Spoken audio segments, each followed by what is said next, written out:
Okay, we're on G40. And we're in low gear. Oh, God, my back.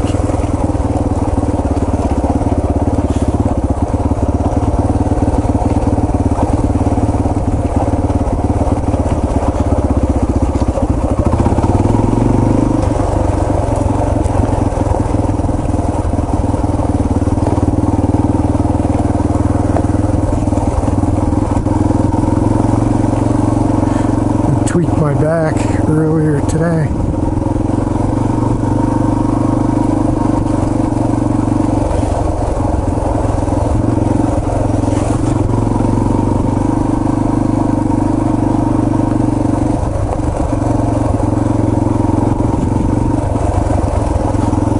Even though this trail's been pretty well graded, tough to sit down.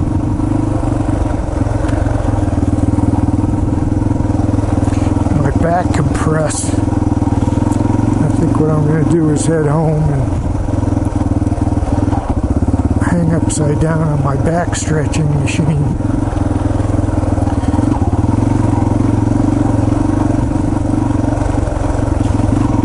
See if I can decompress my spine.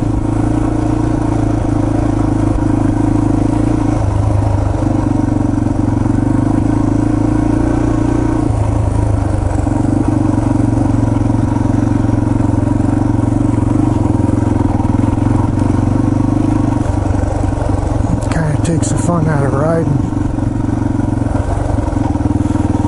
Although I've been seeing a lot of turtles today. So they've been making a lot of coal through here.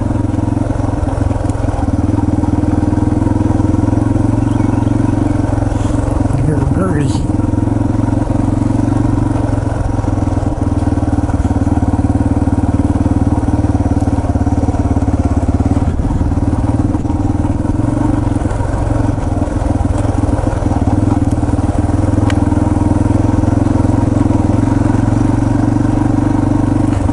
There's a court case I've been watching on TV, Karen Reed versus the state of Massachusetts.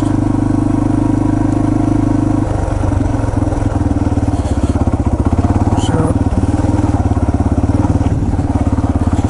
they have her on trial for murdering her boyfriend by running him over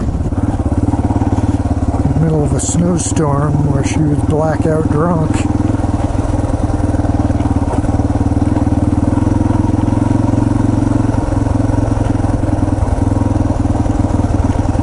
So I believe she did it based on the evidence I've seen so far. The trial's been going on for about a month. Prosecution is arrested, and now the defense has been, I think the defense has been given their case now for 2 days.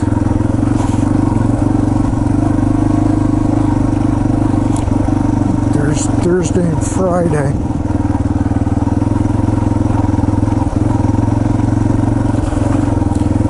Today they're actually doing it right now. Case is going on, but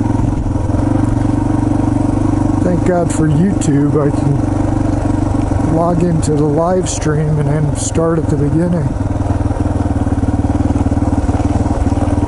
And it's even better than watching it live because I can fast forward through the breaks in the sidebars. Constantly calling sidebars where the opposing attorneys go and chat with the judge without the jury hearing what's going on.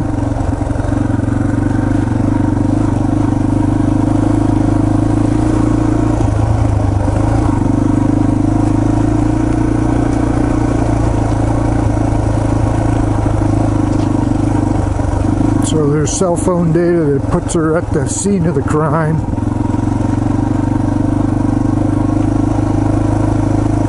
taillight's broken. Her right passenger side taillight's broken. And they found his body dead on the side of the, in front of somebody's yard, with broken taillight pieces all around it.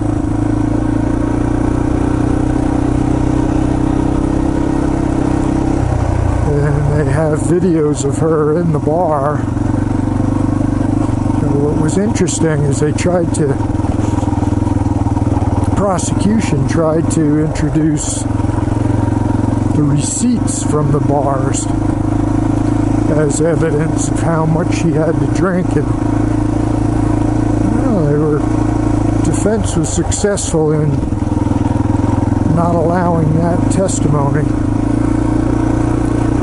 But they did allow the videos of her pounding down drinks. And I think they said she had about 9 shots of Tito's vodka. And she weighs, I don't know, 115 pounds. So they claim at the time of the accident she was probably about a 0.2. There's the waterfall. It's not ripping very much. Just here. Usually it's ripping there too. 2 spots. But the limit for DUI in Massachusetts, like most other states, is 0.08.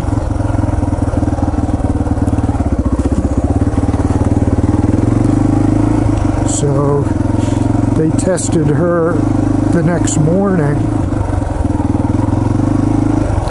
The accident happened around, I think, 12:40 a.m. Saturday morning during a snowstorm. And I think they drew her blood the next morning, maybe 9 a.m. or 10 a.m. in the morning. She was 0.9, oh, excuse me, 0.09.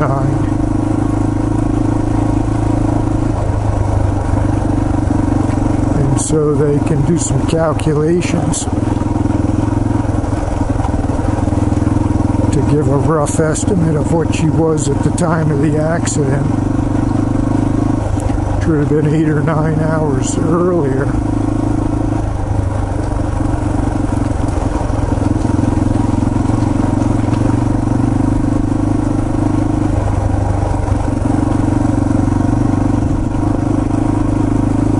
The defense claims that the relationship was all lovey-dovey. They just loved each other, and she would have never run him down with the car. And the prosecution had some voicemails from her phone to his phone that night after she dropped him off and ran him over, saying, "I hate you, I hate you." That's not good. So it's my belief that she was going to drop him off at a party. They were both supposed to go to the party. She must have changed her mind and said, "No, I'm not going to go." So she dropped him off at the party. And somehow he got run over.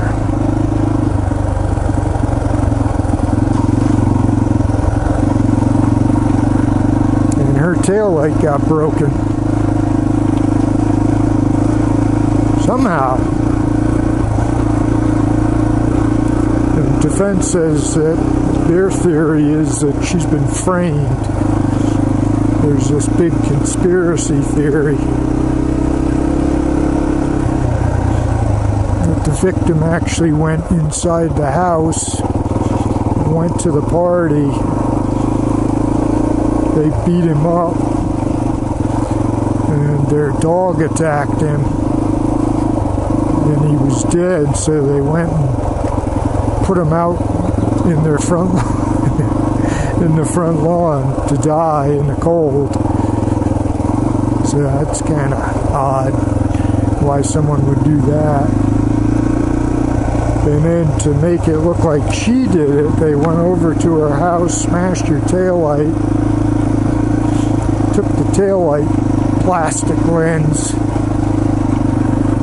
and went back to the house where the body was, and sprinkled the taillight pieces around him.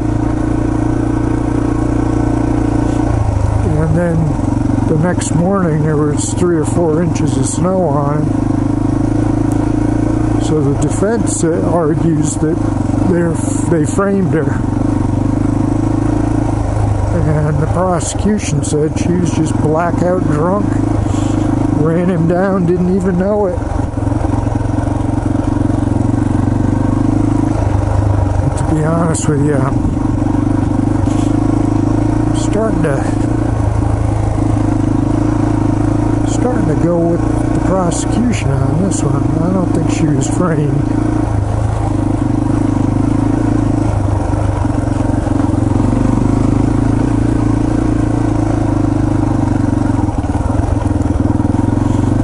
So she sent a bunch of text messages. They said she be on me. They have records of her sending from midnight to 5 a.m. There were a bunch of text messages, and she called his phone 53 times. So, I mean, that's 10 times an hour.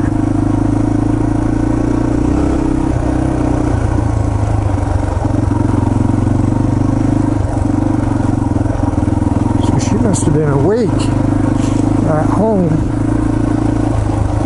just calling him, leaving him voice messages, 53 of them.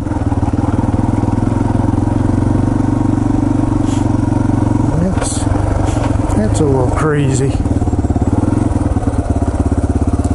We'll go up to the top of the mountain where the road's kind of smooth.